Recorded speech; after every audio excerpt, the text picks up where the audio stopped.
Hola a todos, ¿cómo están? Es un gusto saludarles. Mi nombre es Agustín Rodríguez. Yo soy Moni, esposa de Agus, y somos de Casa de Gracia, Culiacán. Muy contentos de tener la oportunidad de iniciar esta nueva serie que se llama Tiene vida y futuro la iglesia. Y también muy contentos de ser parte de Christ Central México, muy contentos y muy emocionados. Moni, ¿qué más sigue? Pues estamos por iniciar. Estamos por iniciar con alabanza y con adoración, y te invitamos que ahí en la comodidad de tu casa hagas iglesia y junto con tu familia alabes y adores a Dios con todo tu corazón. Iniciamos. Hasta luego, bye.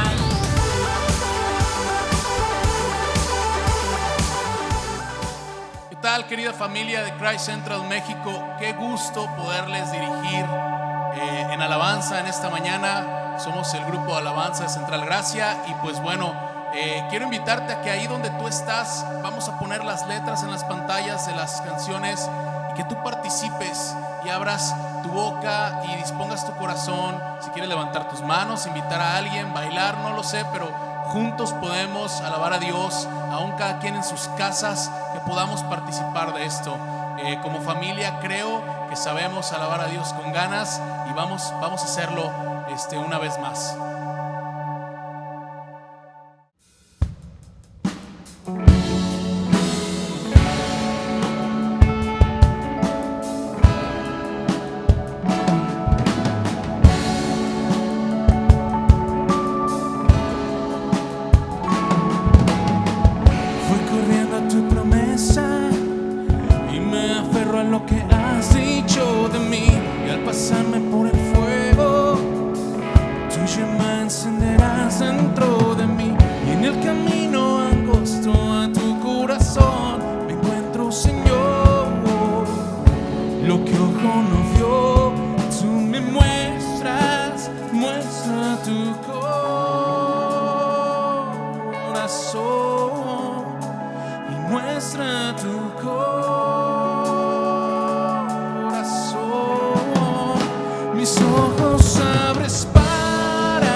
Luz que en la noche guiará, vas conmigo en la batalla y a la guerra en mi interior tú traes la paz. Tu amor incontenible en cada lugar invadirá. Llamándome estás, voy dispuesto, mis ojos abres para verte y conocerte. Mi ser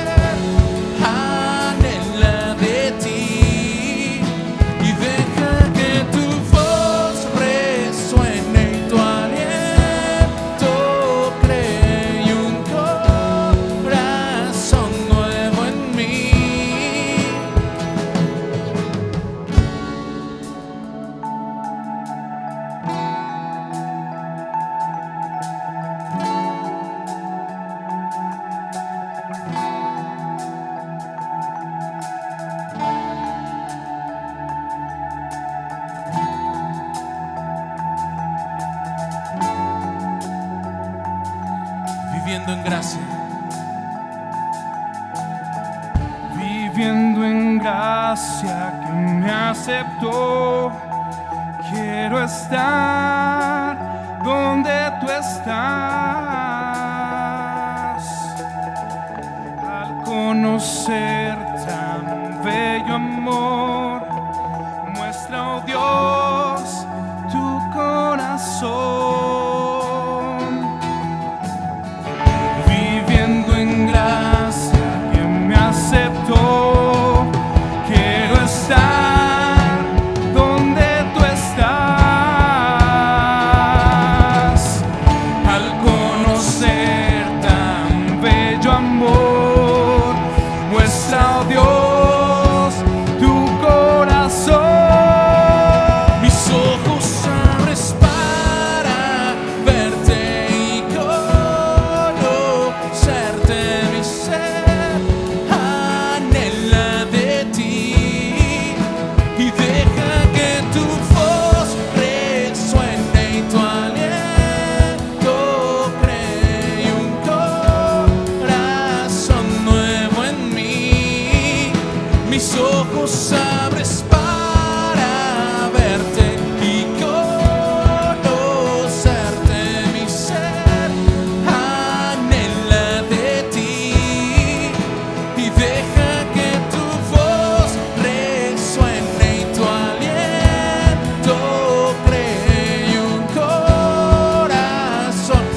aleluya, todos juntos.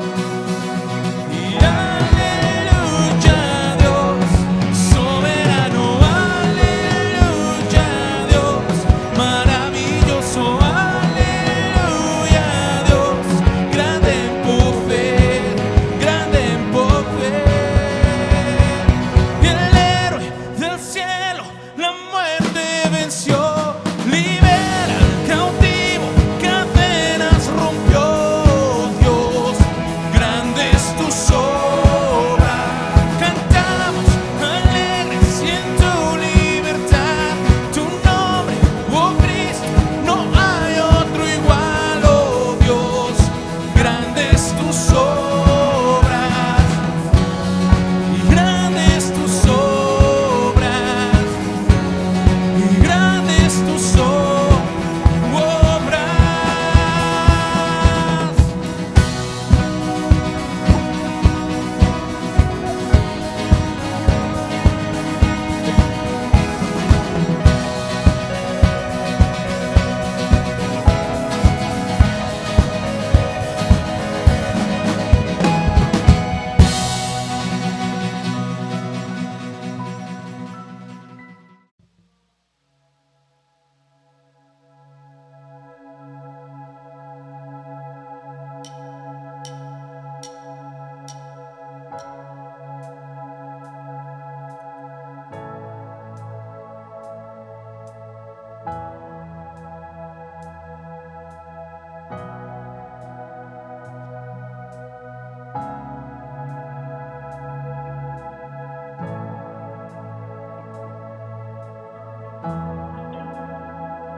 Y paz, dame de tu paz, tormentas cesarán al oír y tu llamar paz en la adversidad, las olas calmarás, tu poder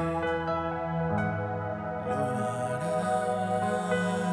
Cristo, Cristo, la oscuridad temblante. Cristo, Cristo, no te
No hay otro nombre más grande, Señor Jesús.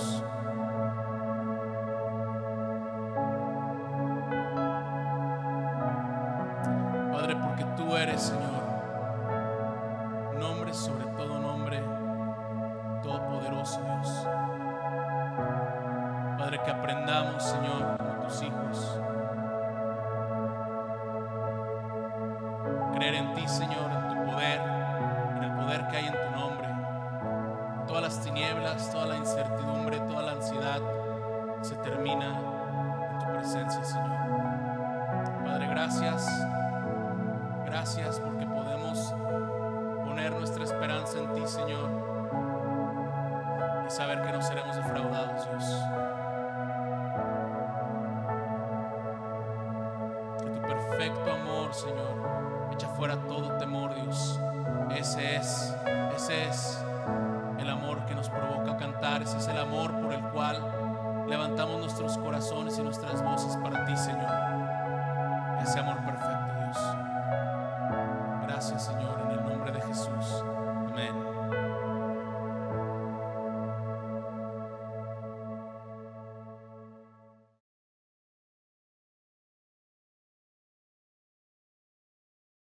Muchas gracias por esta alabanza y esta adoración que fue de gran bendición para todos nosotros.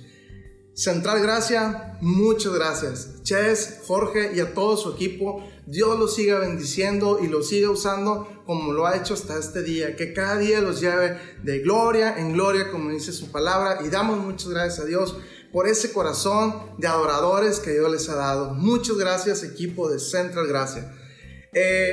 A todas las iglesias, a todos los que nos están viendo de diferentes iglesias, les animamos a que no dejen de diezmar y de ofrendar en sus iglesias.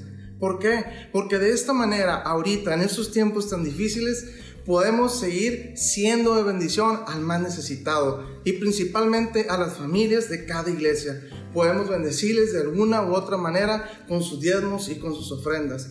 Y ahora sí, abróchense los cinturones, porque viene la palabra de Dios. Damos muchas gracias a Dios por tu vida, Pepe, porque sabemos que va a ser una palabra de gran bendición. Así como un vaso de agua fresca aquí en Culiacán entre julio y agosto, a eso de las 2 de la tarde, que está duro el calorón, y nos dan un vasito de agua fresca, nos refresca y nos conforta nuestra vida. Así sabemos que esta palabra así será. Pepe, sabemos que esta palabra viene directamente de Dios y no de ti. Así es que, familias, Christ Central, abróchense los cinturones y escuchemos esta palabra que hoy Dios tiene para nosotros. Adelante, Pepe.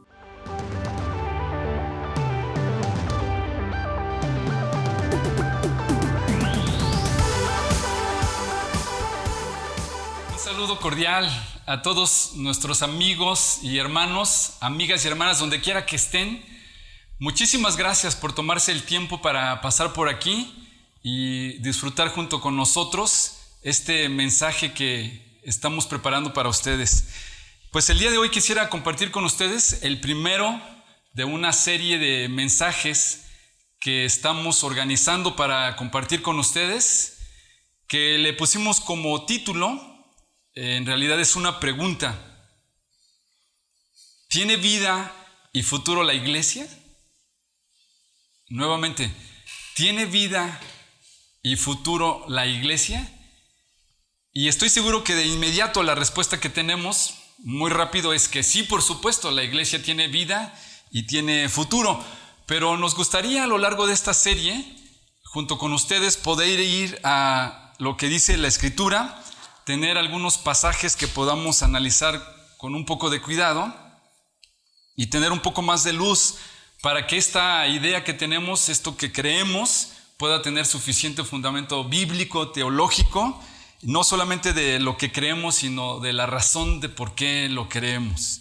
Y el reto que tenemos, los que vamos a compartir en esta serie, sería que ustedes junto con nosotros pudiéramos, con la ayuda de Dios, ampliar un poco nuestra perspectiva, esa perspectiva que tenemos de la iglesia, esta perspectiva que tenemos de la iglesia, que definitivamente a la hora de querer contestar esta pregunta o hacernos otras preguntas respecto a la iglesia, la respuesta definitivamente pasa por ese filtro de nuestra experiencia personal. De hecho, me parece que no hay manera en que contestemos a la pregunta o que podamos ver o visualizar a la iglesia sin usar nuestro filtro de nuestra propia experiencia. ¿A qué me refiero con esto? Mi experiencia personal con la iglesia es la experiencia que yo estoy teniendo ahora con la iglesia local a la que yo pertenezco, o la experiencia que yo he tenido con la iglesia a lo largo de mi vida como cristiano en las diferentes congregaciones donde yo he estado. Es difícil, si no imposible, quitarse ese filtro para poder evaluar a la iglesia. Es decir, si en este momento la iglesia a la que yo asisto está pasando por un tiempo de bonanza, tenemos líderes piadosos, las finanzas están saludables, la iglesia está creciendo, entonces podemos decir, claro que tiene vida la iglesia. Pero si por el contrario, la experiencia que yo he tenido en las diferentes congregaciones donde he estado, o incluso la experiencia que yo tengo el día de hoy en mi iglesia local, tal vez no tenemos buenas finanzas, la membresía está disminuyendo, tenemos conflictos con algunas personas allí en la iglesia, entonces la respuesta que daremos a la pregunta será de acuerdo a mi propia experiencia. Entonces el reto que tenemos sería animarlos y animarnos también nosotros a que podamos ampliar un poco la perspectiva o un mucho la perspectiva de la definición que tenemos de iglesia. Ahora, dicho esto también, creo que valdría la pena que pudiéramos juntos ver lo que dice la Escritura o de dónde viene esta idea que tenemos de iglesia en la actualidad.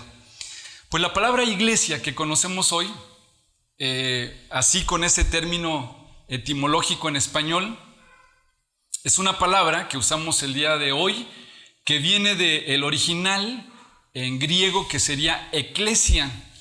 Eclesia era la palabra que usaban los griegos para referirse a un grupo de personas que formaban o conformaban una asamblea. Más o menos como la palabra que usamos el día de hoy para asamblea, igual digamos tenemos un sindicato y hay una asamblea donde llegan unas personas que juntos forman esta asamblea. No son todas las personas, sino es un grupo en particular. La asamblea en la escuela, la asamblea con los colonos. Entonces, eclesia igual a un grupo de personas en particular. Y si lo viéramos con esta perspectiva bíblica, cómo se usó esta palabra en el Nuevo Testamento, lo pudiéramos definir de una manera muy sencilla. Entonces, eclesia es un grupo de personas del mundo escogidos para poder pertenecer a esta asamblea y vivir en un estado de gracia. Esto es, la iglesia no son todas las personas.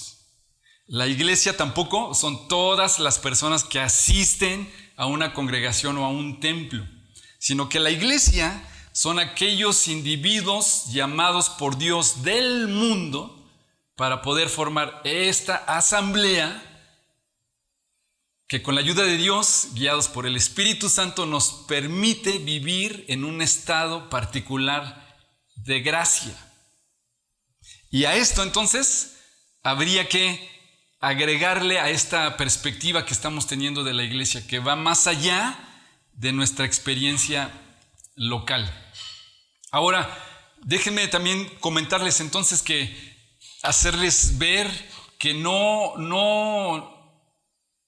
necesariamente todas las personas que están, digamos, de cuerpo presente en un local, en una iglesia, no necesariamente todos son parte de esta iglesia que conocemos como la iglesia universal.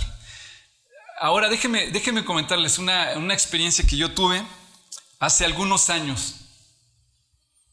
Conocí a una persona, los dos éramos parte de una iglesia hace muchos años. Él estaba involucrado, incluso antes que yo allá en la iglesia, era parte del liderazgo, estaba involucrado también en la alabanza. Por alguna razón, situaciones geográficas de trabajo, de cambio de residencia de él, mío, nos tuvimos que ir a diferentes lugares. Y hace algunos años nos volvimos a encontrar un día en la calle. Entonces, iba caminando, lo veo, nos saludamos, nos abrazamos. ¿Cómo estás? ¿Cómo está tu familia?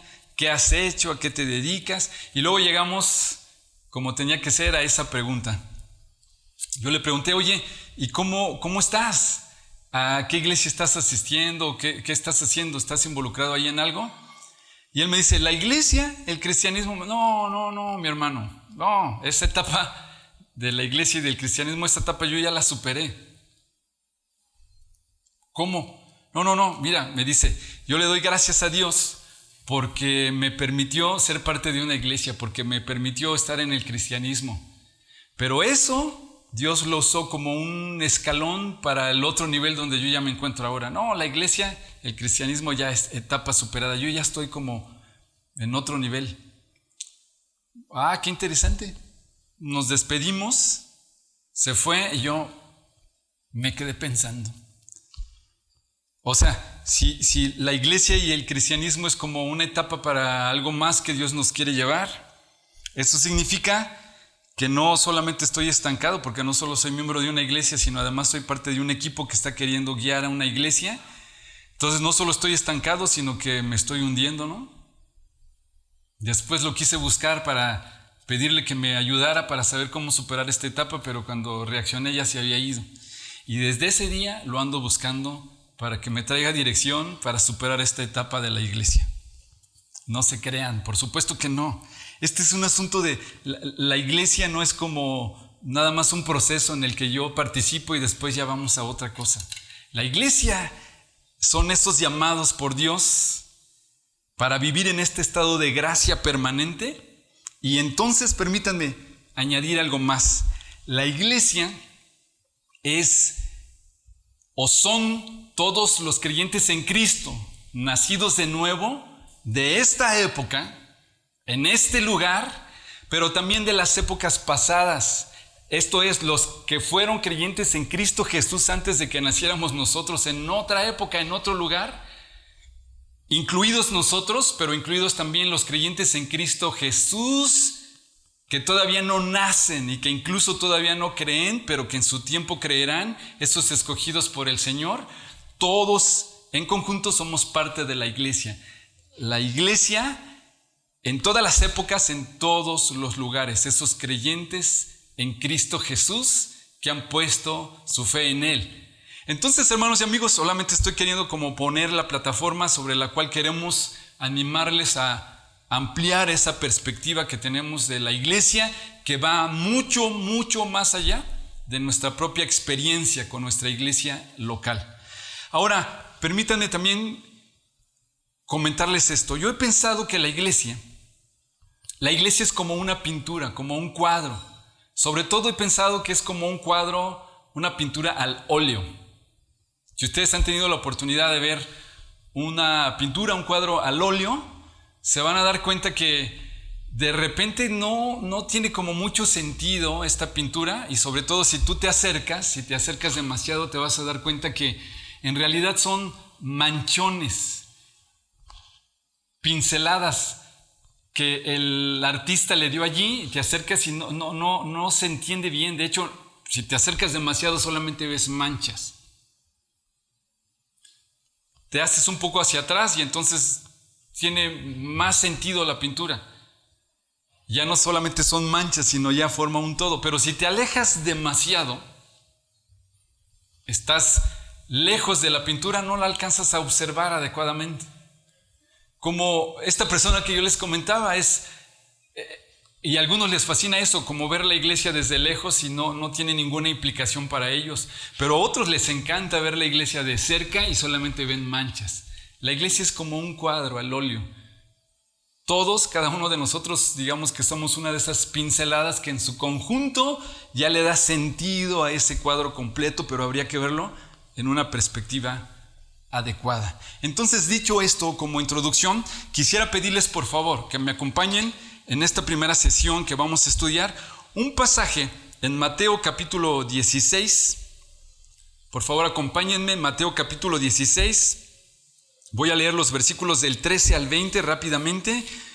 Leo solamente la porción principal y la otra porción se las explico. El contexto de esto que vamos a leer es Jesús con los discípulos, dice, viniendo a la región de Cesarea de Filipo, Escuchen esto, dice que Jesús con sus discípulos un día viene caminando con ellos y les dice, a ver, deténganse un poco, por favor, escúchenme. Me gustaría saber, ¿qué dice la gente? ¿Qué han escuchado ustedes allí entre el pueblo, la gente, su familia, con los que ustedes se relacionan? ¿Qué dice la gente acerca de mí? Y dice aquí la escritura entonces que los discípulos, versículo 13, le dicen en el versículo 13, Jesús dice, ¿quién dicen los hombres que es el Hijo del Hombre? Y el versículo 14, le contestan ellos. Ellos dijeron, unos Juan el Bautista, otros Elías, otros Jeremías y alguno de los profetas. Eso es lo que la gente piensa de Jesús. Y Jesús les dice, ¿y ustedes qué piensan de mí? ¿Quién soy yo?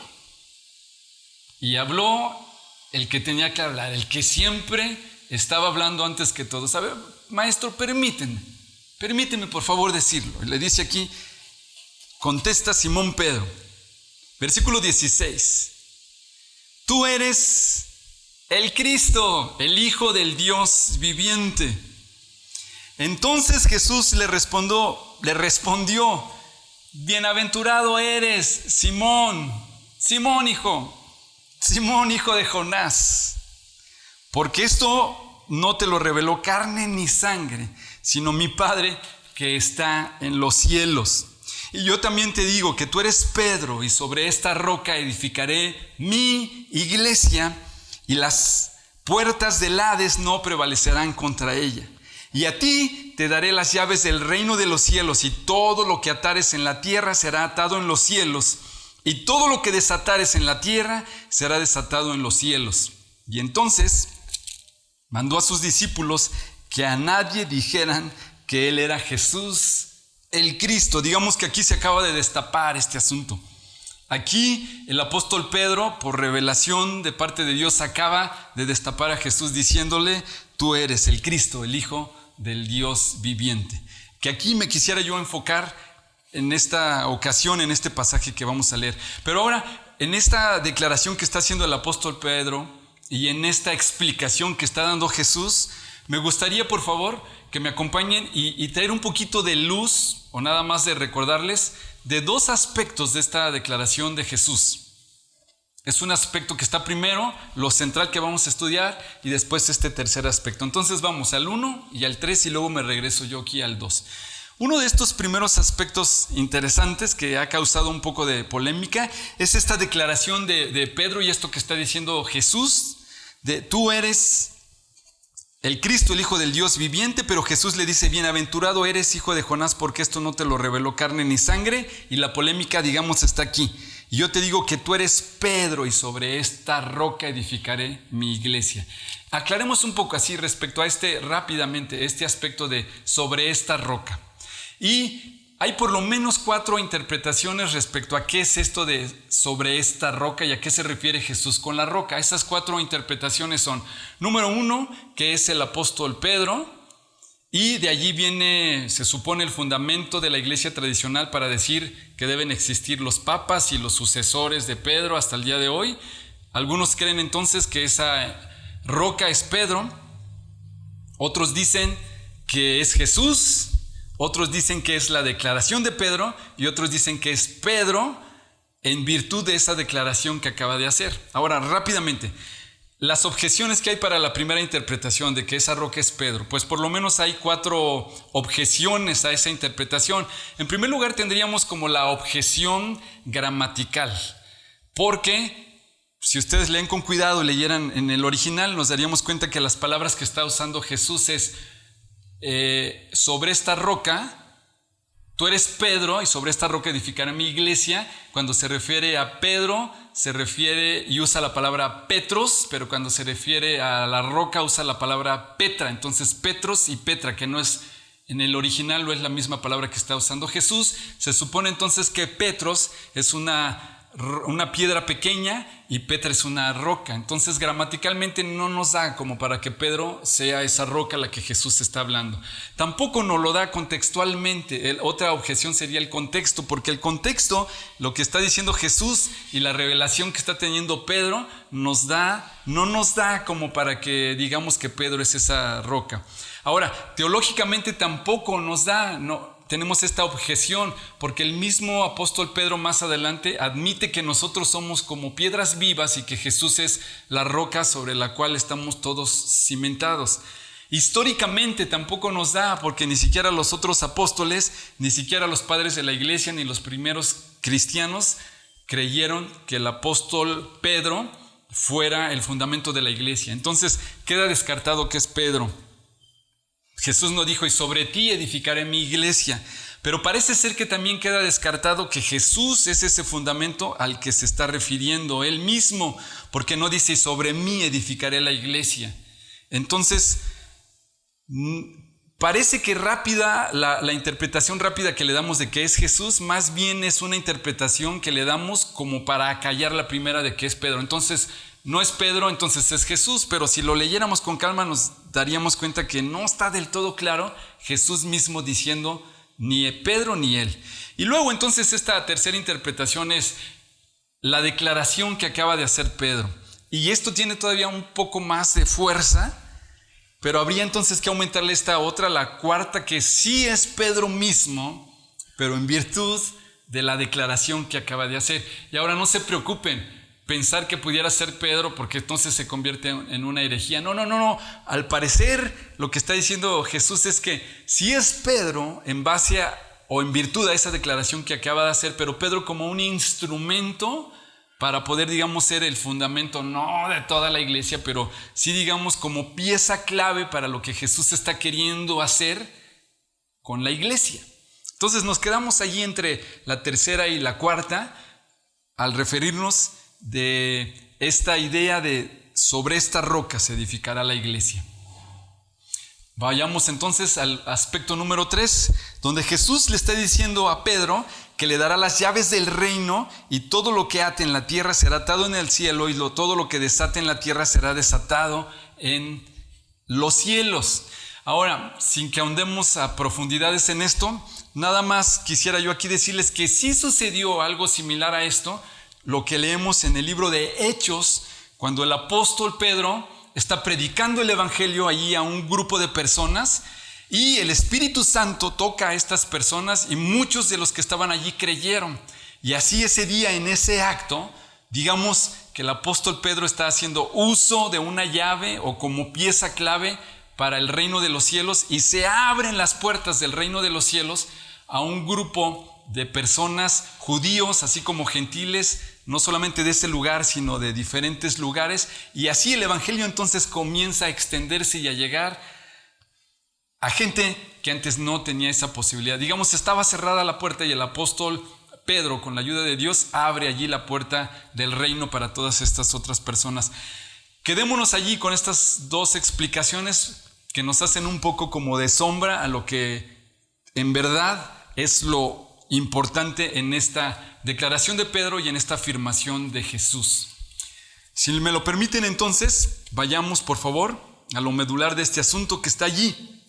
Jesús diciéndole, ya lo dijimos, sobre esta roca edificaré mi iglesia y las puertas del Hades no prevalecerán en contra de ella. Lo leo otra vez, versículo 18 de Mateo 16.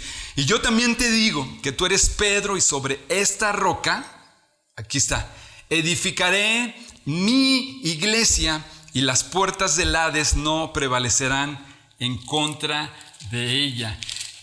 Qué impresionante, a mí me encanta esta sección muy corta, una declaración muy cortita pero muy poderosa de Jesús.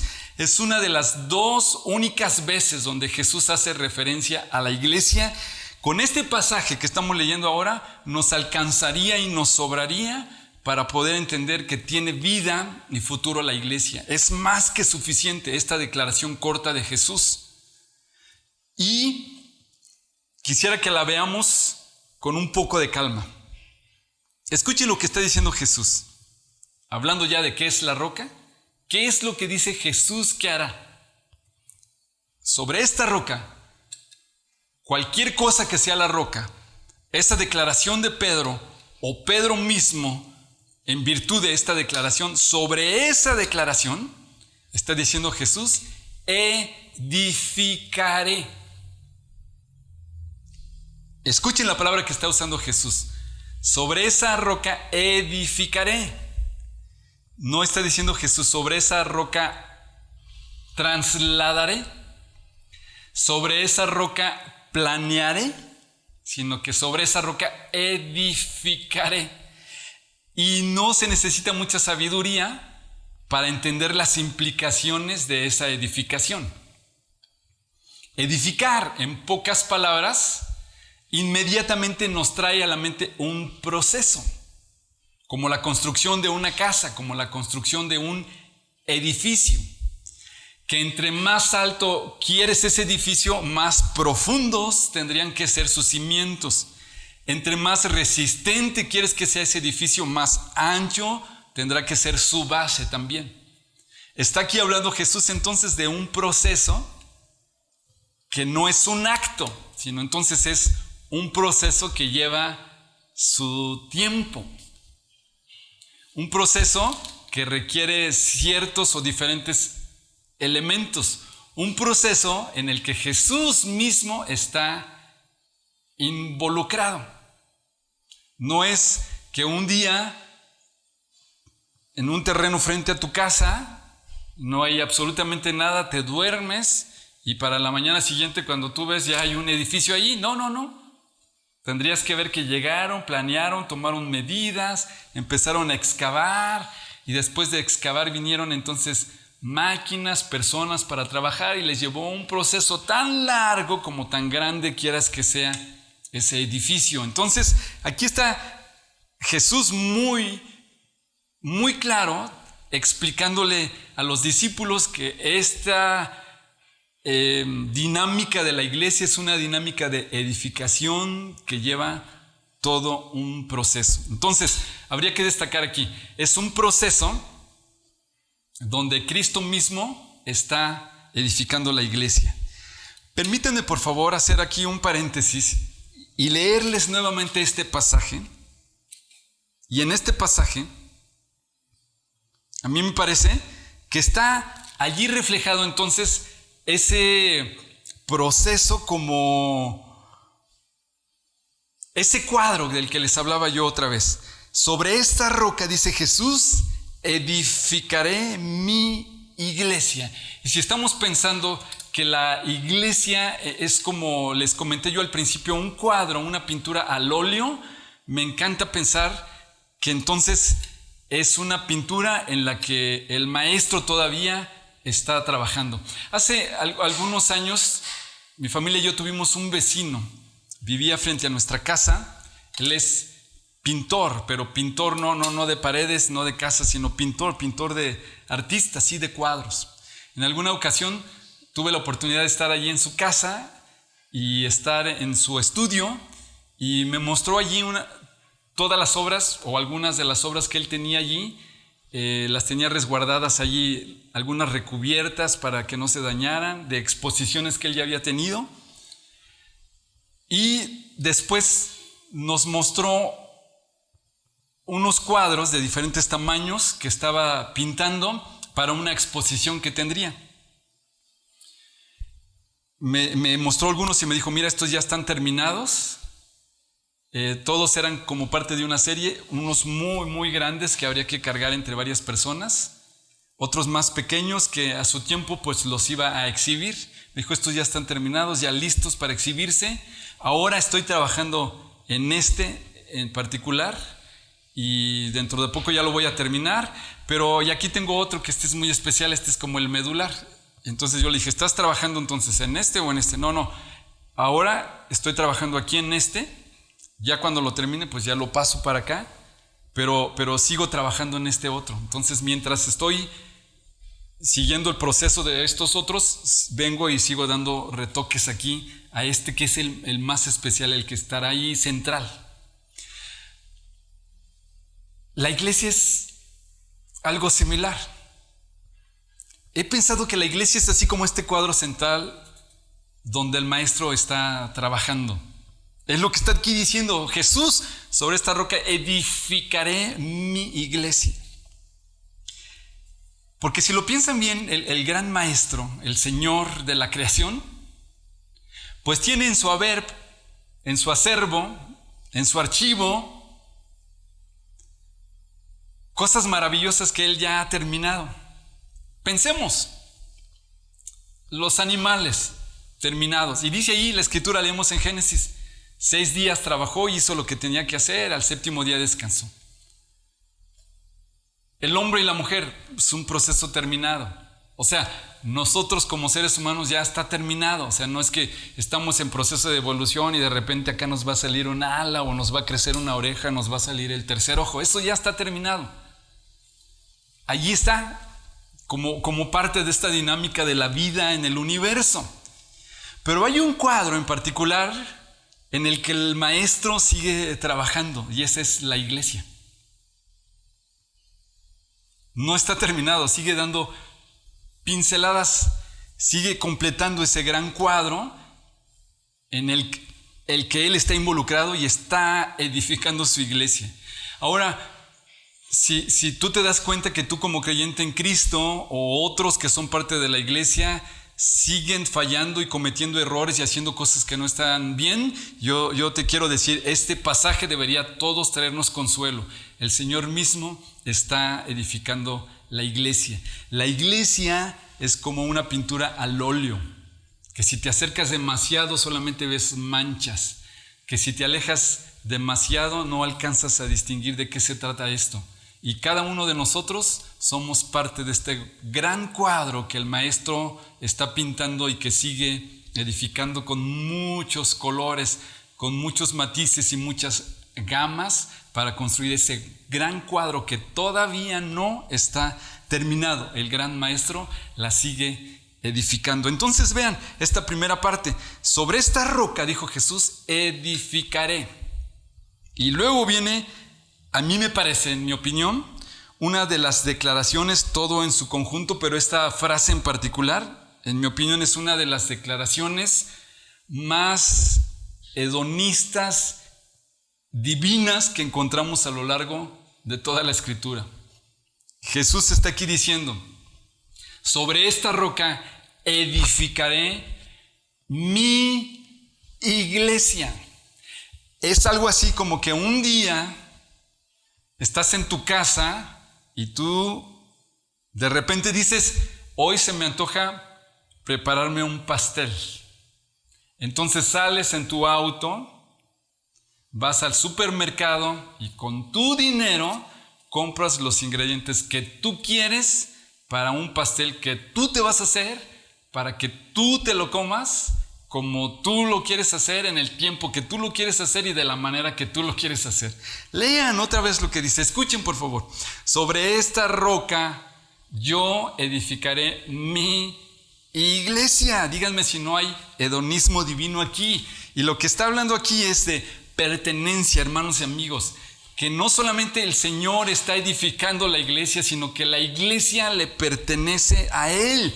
Y este pasaje otra vez nos alcanza y nos sobra para entender que nosotros como creyentes en Cristo le pertenecemos a Él.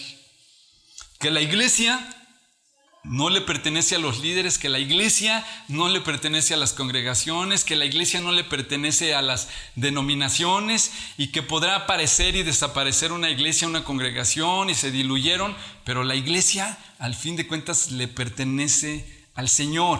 Y miembros de la iglesia podrían moverse e irse para otro lugar, o incluso el pastor podría fallar, o los ancianos, los líderes podrían tomar decisiones incorrectas y inadecuadas, pero la iglesia, dice Jesús mismo, le pertenece a Él. Esto nos habla entonces, a mí me parece, de un fuerte sentido de pertenencia que deberíamos de tener todos nosotros. No solamente le perteneces a la iglesia local a la cual tú asistes, no solamente eres parte de una familia internacional, global de iglesias, por muy grande, por muy pequeña que sea, sino si tú has depositado tu fe en Cristo Jesús, dice la Escritura, lo acabo yo aquí de leer, le pertenecemos a Cristo mismo, que está edificando su propia iglesia. Fíjense lo que dice.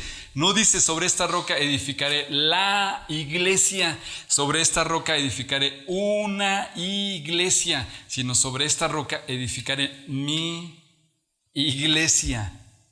Y no es, piénsenlo así, no es que Jesús dice, y sobre esta roca edificaré la iglesia, y sobre esta roca les encargo a ustedes que edifiquen esta iglesia, y Jesús como si dijera, bueno, ahí les encargo este asunto que le quise poner como nombre iglesia, y me voy a supervisar una galaxia y ahí les encargo, pastores y líderes, que edifiquen esta iglesia y a ver cómo les va. Hace unos días tuve la oportunidad de estar con mi familia en un lugar, en una ex hacienda. Tuvimos oportunidad de conocer al dueño y nos platicó un poco acerca de lo que está haciendo ahí para remodelar. Es una obra grandísima, con muchísima inversión, mucha gente trabajando ahí. Es un lugar de hace muchísimos años que estaba abandonado y él lo está remodelando para hacerlo un lugar de eventos. Entonces, tiene mucha gente trabajando ahí y yo le preguntaba, ¿cada cuándo vienes aquí a supervisar esto? Y me dijo, vengo todos los días. Y yo le preguntaba, pero ¿cómo para qué vienes todos los días si tienes mucha gente trabajando aquí? Y me dijo, pues porque soy el dueño y me quiero asegurar de que se construya como la idea que yo tengo. ¿Por qué? Me dice él, me alejo tantito, dejo de venir un poco y de repente vengo y ya construyeron algo aquí que yo les digo, ¿y esto por qué lo construyeron así aquí? Pues es que pensamos que así debería de ser. Pues no anden pensando que así debería de ser. Yo les dije y aquí tienen unos planes de cómo deben de hacerlo. Por eso, dice él, yo tengo que venir aquí todos los días. Por eso, hermanos y amigos, Cristo está involucrado en su iglesia, porque si la dejara en nuestras manos, haríamos cualquier cosa menos iglesia. Pero de que funciona, o para que esto funcione, es resultado de que Cristo mismo está edificando su propia iglesia y nosotros somos parte de esta dinámica que Él quiere usar. Y así, estoy convencido de esto, que para nosotros es una bendición ser parte de la iglesia, y para nosotros, miembros de la iglesia, es un privilegio ser usados como instrumentos allí en la iglesia. Porque con toda seguridad, nosotros todos nos hemos hecho esta pregunta: ¿tiene vida y tiene futuro la iglesia? Y tal vez no con estas palabras, pero estoy seguro que te has hecho esa pregunta. O sea, ¿tiene razón y tiene sentido seguir involucrado aquí, llegar temprano, servir, cantar, adorar, predicar, compartir del evangelio a otros, invitarlos, abrir mi casa, estar estudiando, dar mi dinero, dar mis dones y mis habilidades, esforzarme, estar aquí lidiando con gente que ni siquiera tengo necesidad de eso? ¿Tiene sentido esto? ¿Vale la pena y esto seguirá? Y yo leo aquí en la escritura, pero por supuesto que sí. Por supuesto que sí, porque la iglesia va más allá de nuestras expectativas, de nuestros propios recursos. Y leo aquí también con toda seguridad, como lo dice aquí la escritura, es que le pertenecemos al Señor. Y a mí me gusta mucho decir esto, lo digo con cuidado. Sé que algunos se sienten incómodos cuando yo menciono esto, pero se los quiero decir otra vez. Cuando yo leo esto aquí, entonces entiendo que con nosotros o sin nosotros la iglesia seguirá adelante, porque la iglesia le pertenece a Cristo. Y en la iglesia estoy convencido de esto: todos somos necesarios, pero nadie es indispensable. Y el único que es verdaderamente indispensable es el dueño de la iglesia, el edificador de la iglesia, que está edificando su iglesia para sí mismo. Y para todos los demás, para todos nosotros, es un privilegio ser parte de la edificación de la iglesia, de la extensión del reino de Dios. Así que, hermanos, disfrutémoslo, entendamos que es un gozo y un privilegio que tú pertenezcas a una iglesia local. La última parte de este pasaje que estamos aquí leyendo, Jesús dijo: y las puertas del Hades no prevalecerán en contra de ella. Estoy leyendo la Reina Valera, pero si les leo la Nueva Versión Internacional, lo traduce así: y las puertas del reino de la muerte no prevalecerán contra ella. En pocas palabras, parece ser que lo que Jesús está aquí tratando de explicarles por adelantado a los discípulos es lo siguiente. A ver, piensen. Está Jesús diciéndole a los discípulos que Él va a edificar su propia asamblea, porque ellos tenían bien cuál es la idea de asamblea. Bueno, Jesús les dice aquí, y ahora yo les explico, muchachos, que yo también voy a tener mi propia asamblea. La voy a edificar yo mismo, mi propia asamblea, un grupo de personas en particular. Les acaba de explicar esto. Pero luego, acto seguido, en el versículo 21 leemos que Jesús les explica a los discípulos que le es necesario, aquí lo dice así, ir a Jerusalén y padecer por causa de los ancianos hasta que lo lleven a la muerte, y él va a morir y al tercer día va a resucitar. Entonces parece que como por adelantado les quiere explicar esto, porque parece ser entonces que los discípulos se van a preguntar esto. De hecho, no parece ser, se lo preguntan más adelante, porque cuando Jesús les explica que tiene que ir a Jerusalén y padecer y morir y resucitar al tercer día, Pedro, dice la escritura, que lo toma aparte. Está allí con los discípulos Jesús y Pedro les dice: a ver, muchachos, ¿me permiten tantito con el maestro, por favor? Necesito hablar con el maestro. Y los discípulos le dicen: pues habla lo que tengas que hablar. No, por favor, si se salen tantito. Se salen los discípulos, Jesús se queda con Pedro se queda con Jesús y le dice: maestro, no hagas eso, ten compasión de ti mismo, y es más, sobre mi cadáver antes de que tú te mueras. No, yo no voy a permitir que eso pase. Tal vez Pedro está pensando que Jesús va a decir: híjole, gracias Pedro, aprecio el aprecio que tú tienes por mí, en serio te lo agradezco mucho, y si fuera necesario pues yo te pido ayuda. No pasó así, sino que Jesús le dice: apártate de mí, Satanás, eres un imbécil, quítate de aquí, no sabes lo que estás diciendo. O sea, arriba es el hombre más glorioso sobre el que se supone que algunos piensan se edificaría la iglesia, pero acá es Satanás. Jesús está aquí explicándoles en esta porción de las puertas del infierno no prevalecerán en contra de ella, para que ellos tengan esa seguridad. Tendré que ir a Jerusalén, voy a morir. Y antes de que ustedes se pregunten, por favor, no entiendo esto, ¿cómo es que nos dices que vas a edificar una asamblea gloriosa, pero tú te vas a morir? Entonces, ¿cómo? ¿La edificas? ¿Te mueres? ¿La edificas o no? ¿Te esperamos? ¿No te esperamos? Y Jesús les aclara y les explico. Las puertas del infierno, o las puertas, no del infierno, las puertas del Hades, no serán capaces de retenerme. Y como la iglesia le pertenece a Cristo, entonces le está diciendo: y la muerte no será capaz de detener o de destruir a la iglesia. O sea, en otras palabras, la iglesia es indestructible, hermanos y amigos. La iglesia no conocerá la muerte, y se levantará una empresa, y se levantará un país, y se levantará un reino, se levantará, se extenderá, crecerá, desaparecerá, y la iglesia sigue y sigue, porque la iglesia es indestructible. Está diciendo aquí Jesús: las puertas de la muerte no serán capaces de retener a la iglesia, porque no fueron capaces de retener tampoco a Cristo mismo. Y me encanta más adelante, en 1 Corintios, lo que el apóstol Pablo, la referencia que él usa respecto a la muerte. Y está hablando allí acerca de la resurrección de Jesús y de la resurrección de todos nosotros como creyentes en él.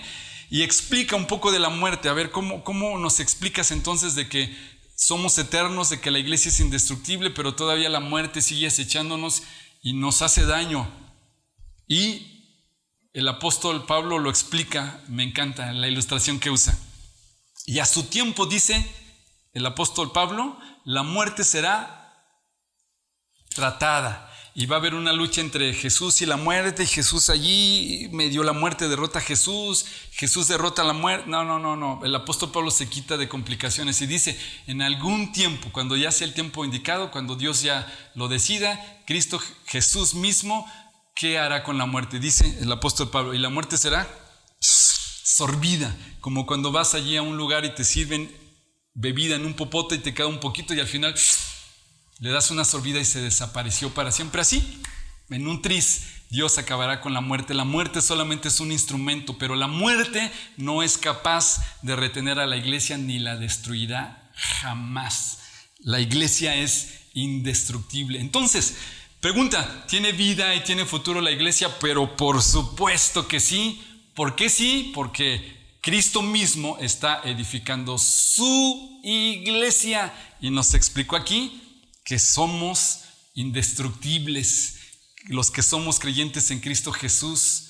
Lo que está diciendo aquí Jesús, fíjense por favor: y sobre esta roca yo edificaré mi asamblea, un grupo de creyentes llamados del mundo para vivir en un estado de gracia a través de la obra que yo voy a hacer, a través de entregarme para salvación por ellos. Y el Espíritu Santo estará obrando en ellos para edificar su iglesia, una iglesia que Él se está preparando para Él mismo. Ahora, si la iglesia es como un cuadro, yo diría entonces que ese cuadro que todavía se sigue pintando, yo te quiero animar, hermano y hermana, amigo y amiga, a que te veas en ese cuadro. Pon atención y ve Juan 17, cuando Jesús está haciendo esa conocida como la oración sacerdotal. Jesús está hablando con el Padre y le dice: Padre, te pido por estos que estoy aquí dejando en el mundo, y así como tú me enviaste al mundo, los envío yo también a ellos. No ruego solamente por ellos, sino ruego también por los que han de creer en mí por el testimonio de estos. O sea, nosotros allí incluidos en esa oración de Jesús. Nosotros los creyentes en Cristo Jesús incluidos en ese cuadro que Él sigue pintando. Si pones atención, te vas a ver allí en ese gran cuadro. Si has puesto tu fe en Jesús, tú eres parte de este cuadro que el Señor sigue todavía pintando. Entonces, hermanos y amigos, las situaciones que hemos complicadas que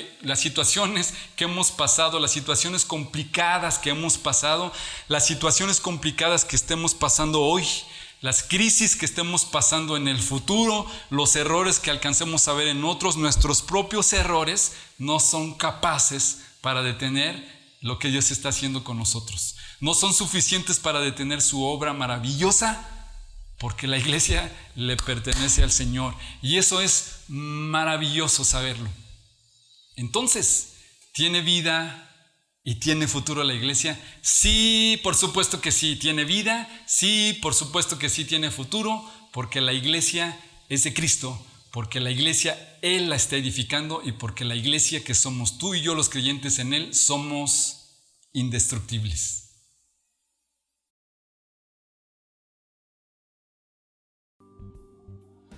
Damos muchas gracias a Dios por esta palabra que hoy trajo a través de la vida de Pepe. Pepe, muchas gracias a Dios por tu vida. Gracias porque siempre Dios te usa para traer esa palabra de ánimo, esa palabra que nos reta, que nos anima, y sobre todas las cosas, una palabra llena de la gracia de Dios. Familias, les animamos a que no solamente hayan escuchado esta palabra, sino que realmente estén meditando en la semana en ella. Sabemos que va a ser de bendición. Espero hayan anotado estas citas bíblicas y meditar en ellas. Dios les bendiga y nos vemos aquí el próximo domingo. Estén muy atentos en las redes sociales de cada iglesia y por ahí vamos a estar anunciando cómo vamos en esta serie. Dios les bendiga.